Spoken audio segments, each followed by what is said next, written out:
Thank you, Professor, for its extremely interesting presentation. And now we're going to pass for a presentation of Professor Clive Scott, who is Emeritus Professor of European Literature at the University of East Anglia, and he has been a Fellow of the British Academy since 1994.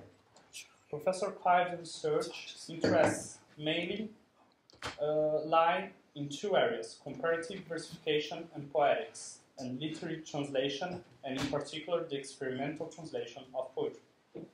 His book, Literary Translation and the Rediscovery of Reading, was published by Cambridge University in 2015. He was also awarded with the Air Age Gapper Book Prize by the UK Society for French Studies for his book Channel Crossings, French and English Poetry in Dialogue, 50 to 2000,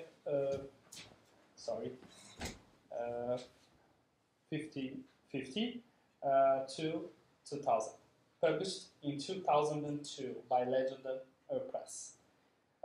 His book, The Work of Literary Translation, will appear in 2018. Thank you very much. I'd just like to start with a kind of caution that I think has been running through, more than my own talk, which is that I owe a huge amount to Meschonnic's work. In fact, I can't think of my own work without it. But the talk I'm going to give today is very much an act of filial impiety, I think, in relation to Meschonnic. And it is partly that precisely because I'm defending a particular view of translation, which I've been trying to cultivate over the past years. What the title of this paper is meant to suggest is that Meschonnic has misplaced his emphasis. That rather than translations being the site of the affirmation of a certain poetics, the poetics of discours, to replace the protocols of langue, discourse must acknowledge its inadequacy in the face of a writing, translation, that exceeds and subverts it. Meschonnic's argumentative strategy is that of a browbeater, a remorseless reiteration of a position which is hugely suggestive, but non-interlocutory and non-progressive. The reasons for this lack of progression seem to me to be threefold. First, and I must apologise to Serge on this point. First, he is settling back into a quasi-synonymic chain of concepts, discours, rythme, oralité, historicité, énonciation, le contenu récitatif, which creates a vicious circle where items tend to collapse into each other to generate tautological closure, and whose mesmerizing litany excuses him from making critically demonstrable what is conceptually so invigorating. Second, he falls prey to the paralysis of his own critical mapping, which allows little nuancing of its topographical features. Thus, Walter Benjamin, for all the richness of his reflections on the task of the translator, for all Meschonnic's conceding that he at least imagines translations as an entre les langues, is once and for all tarred with the brush of la théologie du génie des langues. I think that Meschonnic is equally unfair to Bergson. Third, on the evidence we have, Meschonnic's own critical imagination is not equal to what his theoretical framework makes possible, partly because whatever he implies to the contrary, he clings to a centripetal way of thinking about discourse. It is this last charge I wish to concern myself with, particularly as it relates to the way we think about rhythm in the translational enterprise. And without further ado, I will enumerate some of my quarrels with Meschonnic's method. First, he gives little room to the process of reading, indeed to the historicity of the reader, insistent though he is on the historicity of each translation. Secondly, he prevaricates about the nature and function of the reading voice, particularly about its function as an epistemological instrument. Third, and relatedly, he does not clearly distinguish between linguistic acousticity as pure IPA sound and as laryngo-buccal articulation. And what exactly for Meschonnic is the unit of pronunciation? Phoneme, syllable, word group? Fourth, he does not directly address the nature and perception of movement in language.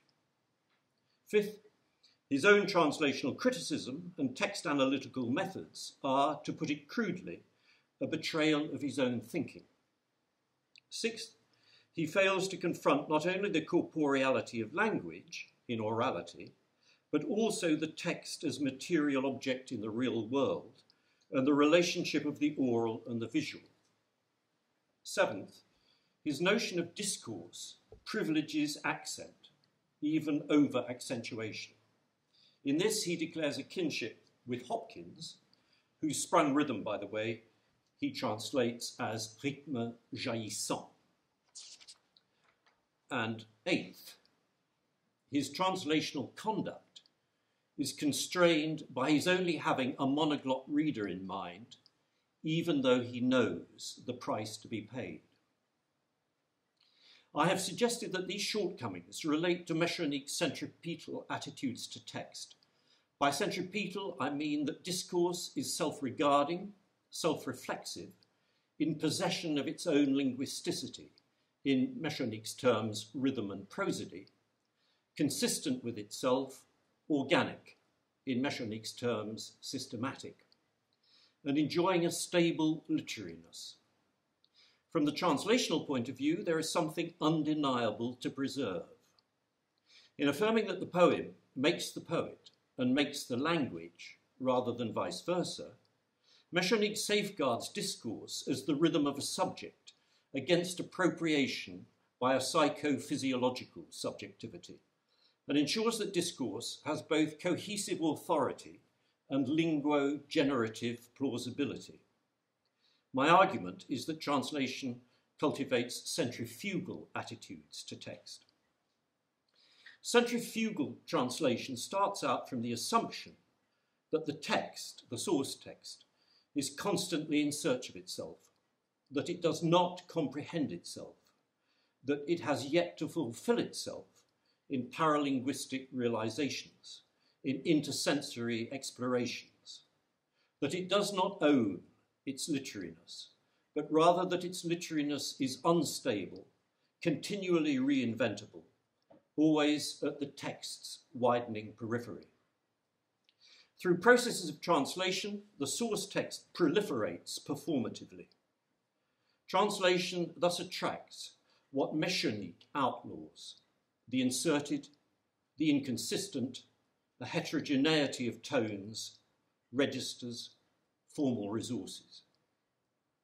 Thanks to the polyglot reader, translation stands in relation to its source text, and by that same token compels the source text to stand in relation to it, to justify itself by that relation. Translation activates ongoing textual reciprocation, Merleau-Pontian chiasmus, between source text and target text. This is to say that Meschonnic does not properly honour his own distinction between translation as transport and translation as rapport. I want to speak a little of this centrifugality as a text inherent characteristic of translational reading in relation to Meschonnic's commentary on French translations of Meng Hua Ran's Aube du Printemps, which I've got up here, Aube, you can see at the top, du Printemps, le dormeur, surpris par l'aube, and so on. Of the version that appears in the Paul Demiéville Anthologie de la Poésie Chinoise Classique, and sorry, there it is again, au printemps, the text at the top. Meschonnic writes, but the typographic presentation, which seeks to suggest lines of verse with their conventional initial capitals, and even a quatrain, is not sustained by a corresponding metrical rhythm. Collections of words which no immediately perceptible metrical constraint invites the reader to read as decasyllables, even if they each have 10 syllables. But we know, Meschonnic says, that 10 syllables do not necessarily make a decasyllable.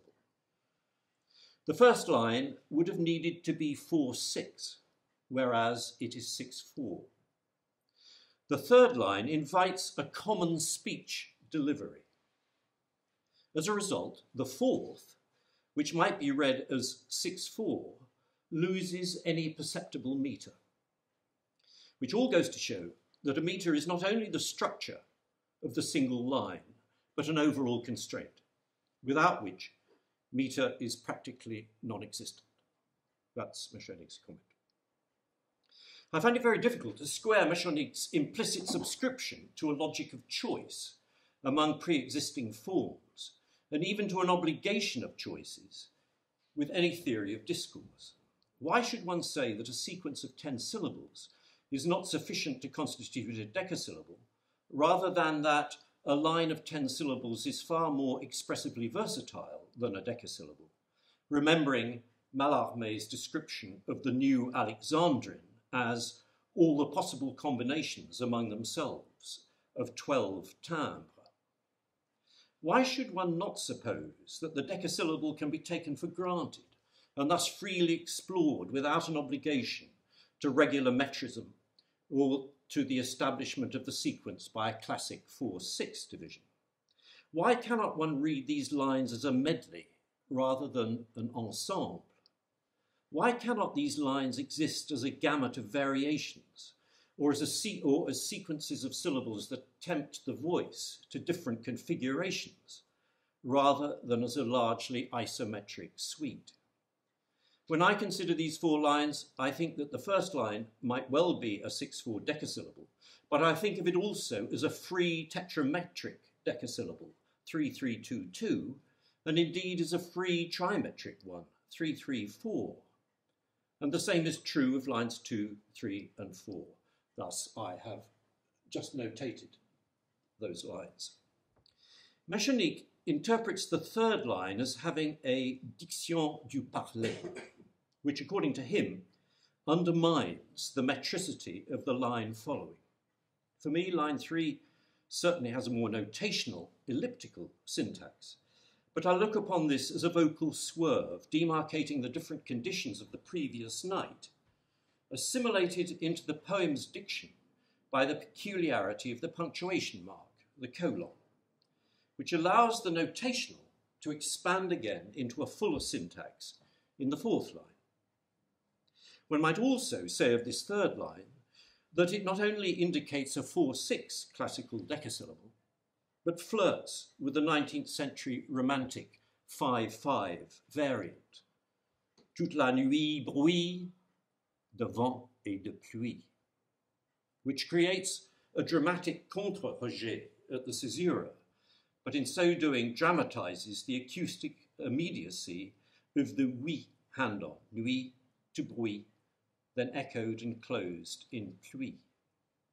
So, while the first 2 lines assonate on o, aube, oiseau, the third line encircles its own triple rhyme or assonance, which the final line, more faintly perhaps, imitates in on, combien ont tombé. Meschonnic does not allow for any of this. He has other axes to grind.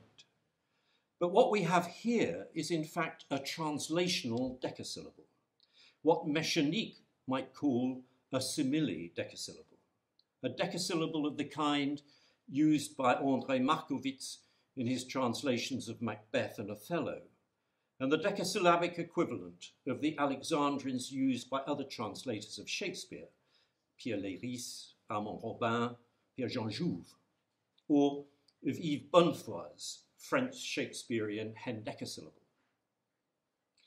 Meschonnic's own version of this poem is an exciting departure in the thinking of verse structure. And here we have it, Printemps qui dort le sang.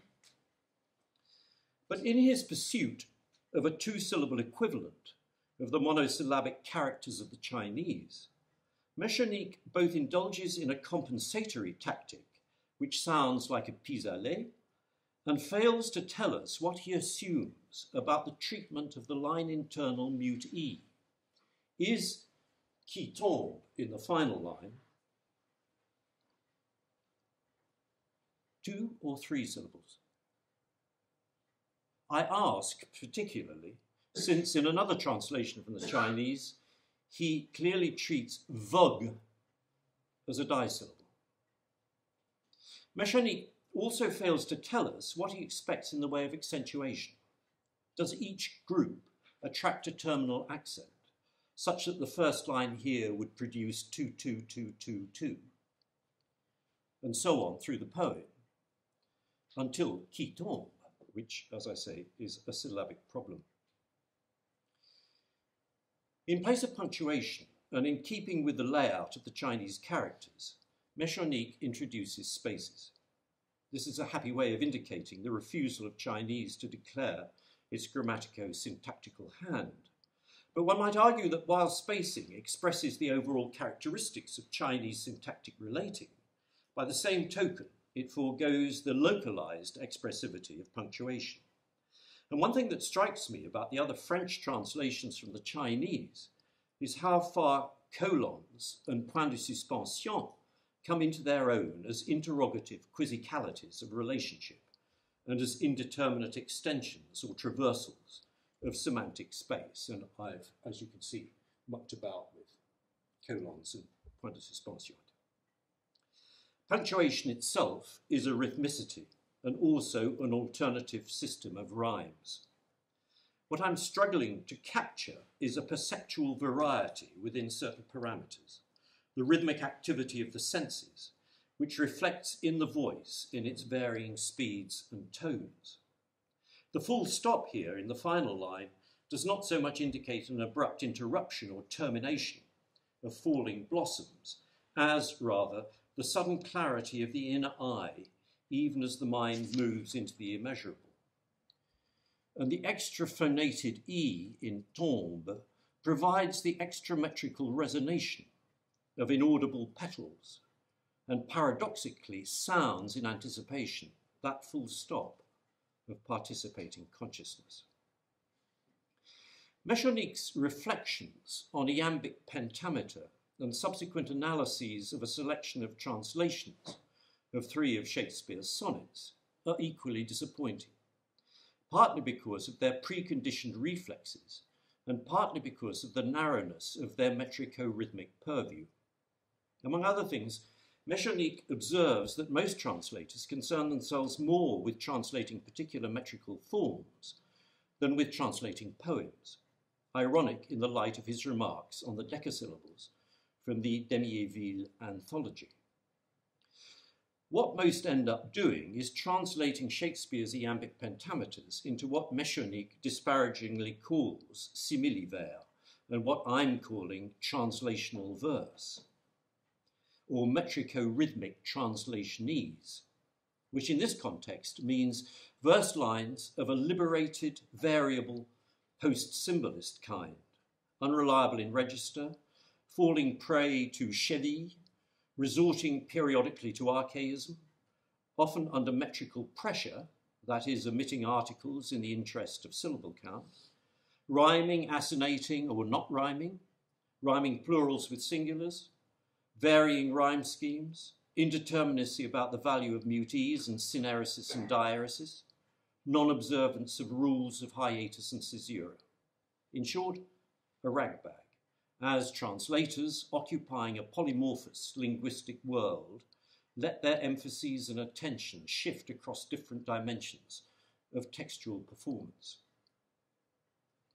And Meschonnic's own conceptions of rhythm and prosody, as applied in these analyses, do not seem to venture beyond patterns of accentuation and syllable for the rhythmic, or beyond vocalic and consonantal couplings, alliteration and assonance for the prosodic. Nothing to do with segmentation and pausing, tempo or amplitude enter into rhythmic considerations, and phrasing, intonation, tone, or respiratory spans play no part in prosody. The reason for these lacunae is presumably Meschonnic's refusal to allow voice to disturb the text-internal self-possession of orality. But it is this erasure of voice which, for me, involves Meschonnic in a misrepresentation of what iambic pentameter rhythmically is, a play of different degrees of accentual promotion and demotion, rather than of accentual substitutions. Meschonnic equates accentual or stress intensity with semantic intensity. Comparing the first line of Sonnet 137, "Thou blind fool, love, what doest thou to mine eyes?" with Hopkinsian sprung rhythm. And thus implies that to diminish stresses is to shy away from the obligations to signifiance. Moreover, he makes an inevitable connection between this loss of accentual intensity and the spokenness of verse. For him, the speaking voice slackens rhythmic grip, so that to read an iambic pentameter as if it only had 3 stresses is to seriously lighten its signifying capacity. Thus, to read the opening line of Sonnet 71, not in Meschonnic's standard iambic scansion, no longer mourn for me when I am dead, but rather as no longer mourn for me when I am dead, may be to remove the regular tolling of the bell and to downplay the self-projection of the subject and the potential pathos in no longer. But for me, this is not so much a diminution as a shift of expressive means. Sustained iambic recitation evens out pitch and pace and establishes an inflexible gravity. The 3-stress rewriting allows a broadening of pitch range, encourages self-interruption and variable tempi, and introduces a rhythmic movement which is poignantly non-presumptive, apologetic even, an anticipated spectrality. In the same spirit, where Meschonnic suggests that the sonnet's final couplet reads, "Lest the wise world should look into your moan and mock you with me after I am gone," I would go, "Lest the wise world should look into your moan and mock you with me after I am gone." There is actually also a significant change of sense, actually, in those 2 scansions. Furthermore, Meschonnic undermines, or begins to undermine, his own arguments against the producers of simile-ver by suggesting that, this is what he writes, paradoxically, to look upon the iambic pentameter as constituted not of 5 iambs, but of 10 syllables, liberates at a go both meter and rhythm, and corresponds better to the reality of the line as a rhythm of discourse, without forgetting the caesura, most frequently found in the same traditional position as in the French decasyllable or in the Italian hendecasyllable of Dante, after the 4th or 6th syllable, and sometimes the 5th. This sounds to me like a critical U-turn.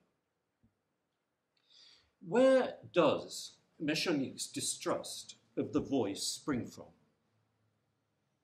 It lies partly in the belief that voice, with its paralinguistic supplementation of text, positively distracts from orality, places on orality a surface which is vulnerable to the randomness of circumstance. It leads us away from poetics towards rhetoric, It trains the ear on the textual surface and localized acousticity. Meschonnic writes, written or spoken, this traditional dualism prevents us from thinking properly about this orality, truly experiential though it is, which is an orality subject, an orality historicity, and no longer its reduction to the acoustic. And yet, we might propose that it is precisely the mode of reading contact, and more specifically, the paramountness of paralinguistic input, that produces this shift from history to historicity. I'm still not happy with this notion of historicity at all. We imagine a reader, as previously made clear, for whom text is not to be read in an absorptive manner, as if the answers to questions about vocal delivery are to be found in the text, but in an interrogative and experimental manner, where the experiment is how the reader might immerse him or herself in fruitful experiences of text. One might think for a moment that Descent and Meschonnic would agree with such a proposition when they write, but an individual mode of delivery will always be able to accentuate, in line with a particular intention, such and such an element, normally without accent, since the correlated play of group accent and prosodic accent allows an unlimited number of combinations, and since every word in French is both accentuable and disaccentuable. But they then go on to add the proviso, vocal delivery, la diction, vocal delivery is not, for all that, to be confused with the written rhythm of the discourse. For me, rythme écrit is a contradiction in terms, since rhythm is always deeply involved with the paralinguistic and is consequently multidimensional. Diction, then, is for Descent and Meschonnic exterior to the text and not to be confused with the organization of rhythm. Rhythm is a reality of the text, not to be muddied by readerly sentiment. Thus, to speak or read a phrase such as il frappe très fort with an intensifying accent on très, il frappe très fort, would be alien to the rhythm of the text because, as Descent and Meschonnic so disarmingly put it, the accent is not there. This seems to me foolish, and is made more so by Descent and Meschonnic's having to make rule-governed the prosodic accents they isolate. That is, the accent on group initial consonants associated with phonemic repetition, the accent d'attaque on group initial consonants and vowels, and the rhythmic and prosodic contre-accent, or sequence of consecutive accentuated syllables. Meschonnic's equation of voice with the invasion of subject discourse by the caprice of vocal individuation misses the point. As we have said, this is voice as the agent of a different kind of expressivity, the instrument of epistemology. What then is my position on discourse, on the notion of movement in relation to language, and on the corporeality of orality? First, the text exists as much by what it makes possible as by what it is. The text is as much in its invisible as it is in its visible. The text, from its very conception, is multiple, a multiplicity of variants and possible formal itineraries and of expressive energies which remetabolizations will release. In short, discourse is not just susceptible of re-enunciations as new translators turn to it, bringing new historicities. A discourse is, in its very being, in the contingency of its own historicity, re-enunciative, or itself, or even self-re-enunciating. I use remetabolization rather than say reconfiguration because I want to capture that sense of a transformative body chemistry, of the way in which a discourse might be invited to reprocess its constituents, to reprogram its inner dynamic. And there are two strategies I have in view. Sorry, I've lost myself. Okay.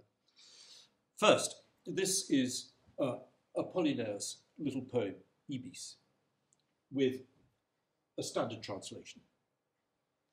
Then put into what I'm calling the Ibis 6a, which is a stanza made up, as you see, of 6, 5, 9, 4, 5, 4 syllables as it goes through. I've then transcribed it into the Ibis nonette, which is a stanza of 3 to 5, so and so. And what's come out of that is a kind of semi-calligrammatic version of a seated ibis. Okay. So this is what I'm calling re-metabolizing the verbal material out of which this translation is made. The second strategy is simply, as you can see, to change form or structure in order to reveal the unused or virtual or invisible stock of variants, which might have been real variants or simply possible solutions called forth by formal requirements. So I've taken Baudelaire, this octosyllabic line from Le Chat, cette voix hyper équipe, and then turned it into a decasyllable and then into an Alexandrine. And I've taken a line from Baudelaire's Harmonie du Soir, which is an Alexandrine, and turned it into a decasyllable and then an octosyllable. As far as the movement of language is concerned, we need to remember that the voice distributes the sounds of phonemes to maintain speech flow where the printed language segregates them. And it is precisely the segregation of phonemes in the Meschonnic that troubles me. Stephen Handel points out, for example, that the spelling of the word cat is C followed by A, followed by T. If, however, we try to cut out the C part from a tape recording, no unique section can be found. The C permeates the entire word acoustically, albeit not perceptually.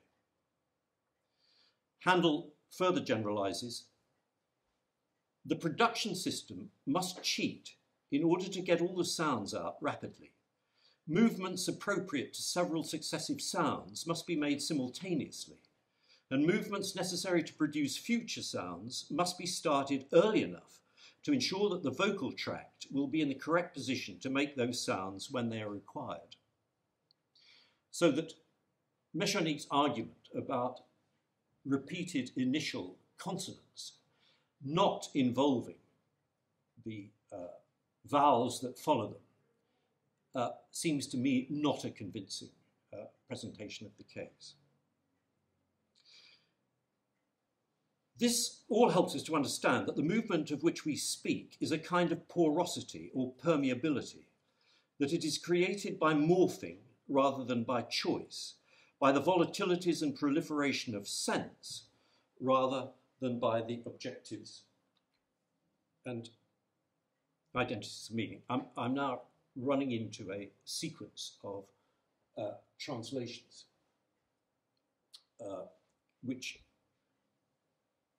in which I'm trying to do what I'm talking about here, but that is to say, to create permeabilities and porosities in text. This thingamajig about when does Meschonnic ever talk about the actual mechanisms of dynamism in verse? This still troubles me too.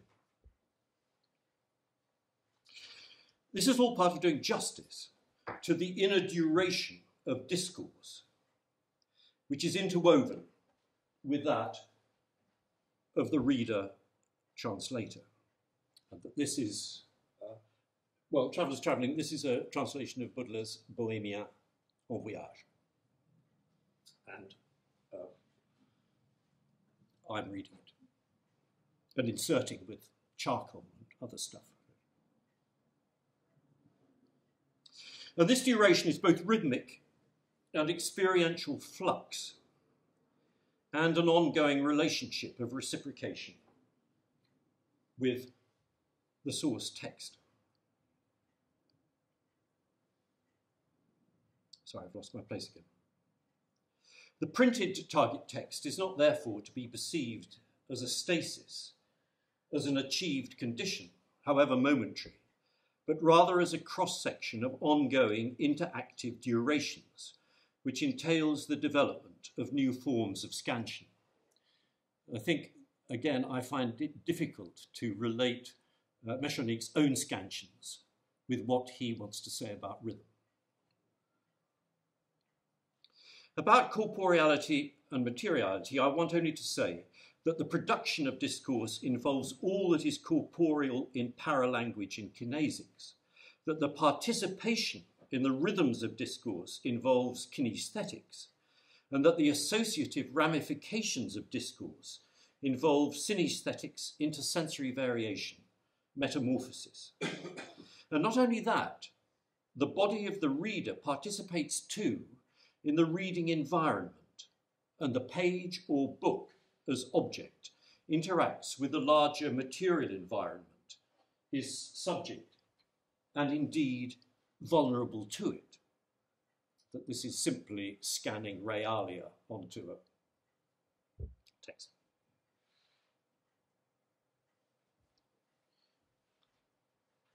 This is a text that's been torn and folded,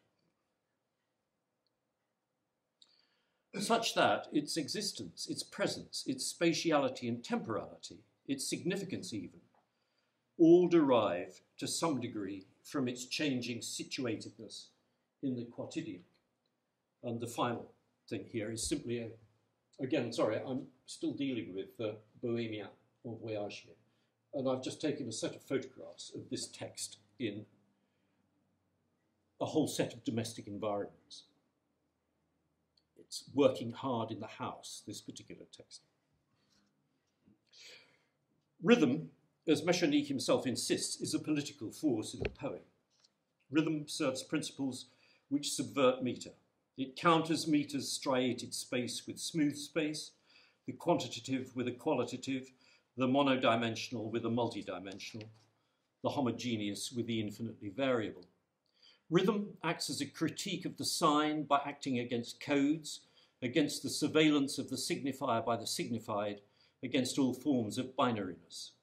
It is the force of historicity against that of history, the ability of small situated acts in the very flux of time to compel history to abandon its accumulated certainties. But translation too, for much the same reasons, but with consequences for rhythm, is a political force. It is the route by which the citizen reader inserts him or herself as fifth columnist into the canonic and authoritative text. Translation introduces an intercultural, multicultural interstitial space in which all is movable, in which boundaries disappear, in which all kinds of promiscuity can take place. These are fields of linguistic energy without impediments, where quantity is not answered by quantity, but assessed as quality, and where the variably heterogeneous and multidimensional ensure that different elements can generate metamorphic continuities out of the discontinuous jumps of montage. This is why we canvass a translation which translates from the linear to the tabular, and essential to this fruitful subversion is that we think of text not so much as a textual matrix which makes multiple readings possible, allowable, but rather as an inadequate transcription of any particular reading. Reading is always in excess of text. It is why translation must remain firmly experimental. And the experimental is what Meschonnic's centripetal thinking makes alien. Thank you.